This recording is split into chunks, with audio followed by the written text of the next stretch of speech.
नमस्कार मंडळी, कशा सगळ्या आशा करतो स्वस्त असेल, मस्त असेल। मी Varsha orange special recipe dance blog आहे माझ्या चॅनलमध्ये तुम्हा सर्वांचं खूप खूप मनापासून स्वागत आहे। संक्रांत झाली की बायकांची लगबग हळदी कुंकूसाठी सुरू होते। काही लगेचच करतात किंवा आपापल्या सोयीनुसार सगळे हळदी कुंकू करतात। तर नवीन ट्रेंडिंगच्या रांगोळ्या आहेत, डिझाइन आहेत, सो मी ते तुमच्यासोबत शेअर करणार आहे।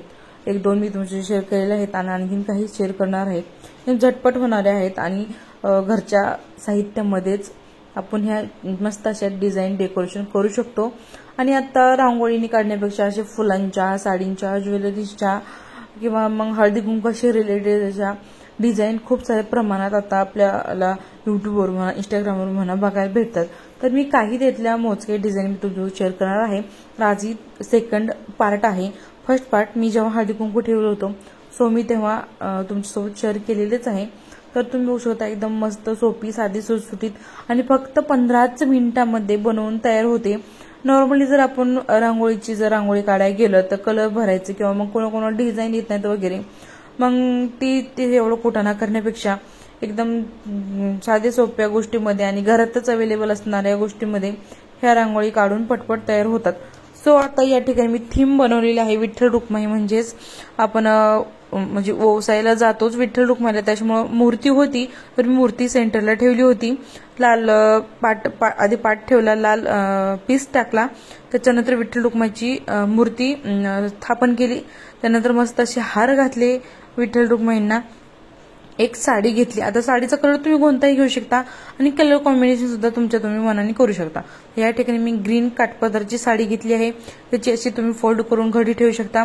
हळदी कुंकू मी एकदम काट्यावर ठेवलं आहे आणि एक नथनी असेल तरी देखील चालेल, पण इथं दोन नथन्या सेम होत्या सिमिलर, म्हणून मी अशा पद्धतीने मी ठेवलेले आहेत।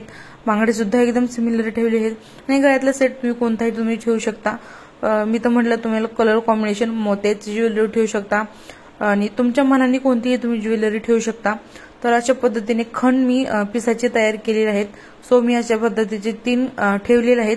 तर एका खणावर एक बांगडी, तांदूळ, त्याच्यामध्ये सुपारी ठेवलेली आहे आणि 2 साईडच्या खणावर हळकुंड आणि सुपारी ठेवलेली आहे, जेणेकरून जे आपण दुसऱ्या दिवशी विडे घेतात ना त्याचेच साहित्य या ठिकाणी मी ठेवलेलं आहे। आणि इकडच्या कोपऱ्याला नागविलेचं पण त्याची सुपारी, सेम प्रोसेस इकडंच दोन्हीकडे 2 तिळगुळाचा कार्यक्रम आहे। हळदी कुंकवाचा कार्यक्रम म्हटल्याच्या नंतर तिळगुळ हे आलंच, तर तिळगुळ आणि मस्त असे कलश आपण जे ओसायला नेतो सो ते मी ठेवले होते।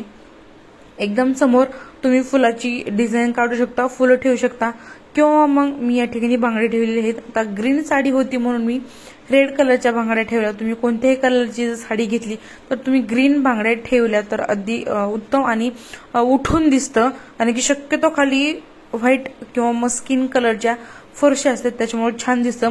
आणि आणखीन एक आयडिया आली मला की म्हटलं विठ्ठल रुक्माई जिथे जिथे तिथं तुळस ते असतेच, सो तुळशीचं रोप होतं छान, मी ठेवलं, त्याला डेकोरेशन मस्त केलं आणि दारामध्ये मस्त अशी रांगोळी काढली। तर रांगोळी सुद्धा तुम्हाला कशी वाटली हे मला कमेंट सेक्शन मध्ये सांगायला विसरू नका। एकदम सोपी आणि झटपट होणारी ही सुद्धा रांगोळी आहे। फक्त 2 ते 3च कलर मध्ये तुमची रांगोळी बनवून तयार होते आणि हे फक्त मधली रांगोळी सुद्धा तुम्ही काढू शकता। फुलाची डिझाइन मी नंतर एक्स्ट्रा फुलं उरली होती म्हणून मी काढली आणि फायनल समया लावल्याच्या नंतर डेकोरेशन असं होतं। आणि आता तुम्ही बघू शकता व्हिडिओमध्ये ह्या अशा रांगोळीचे साचे असतात ना, ते भरपूर मार्केटमध्ये अवेलेबल असतात। ज्यांना रांगोळी काढायला काहीच वेळ नाही, जॉबला जातात, त्यांच्यासाठी ह्या रांगोळी मस्त आहेत। तर आय होप तुम्हाला आजचा ब्लॉग आवडला असेल आणि ही डेकोरेशनची आयडिया सुद्धा आवडली असेल तर चॅनलला लाईक करा, शेअर करा, सबस्क्राईब करा आणि तिळगुळ घ्या, गोड गोड बोला।